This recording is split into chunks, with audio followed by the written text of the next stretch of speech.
নমস্কার। আপনার বাড়িতে বাস্তুদোষ আছে? আপনার শরীর খারাপ হচ্ছে? আপনার অর্থনৈতিক দিক থেকে কষ্ট পাচ্ছেন?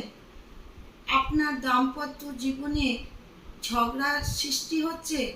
তবে আপনি এই উপায়টি করুন। রোজ রাত্রিবেলায় 1 ঘটি গঙ্গার জল ঈশান কোণে রেখে দিবেন। তার ভেতরে ওই গঙ্গা জলের ভেতরে কর্পূর, হলুদ মিশিয়ে ওইটি রেখে দেবেন।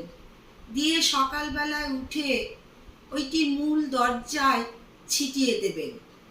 প্রত্যেক দিন এই কাজটি করুন, দেখবেন আপনার বাড়িতে অশুভ শক্তি নাশ হবে, আপনার ঘরে শান্তি থাকবে, বাস্তুদোষ কেটে যাবে।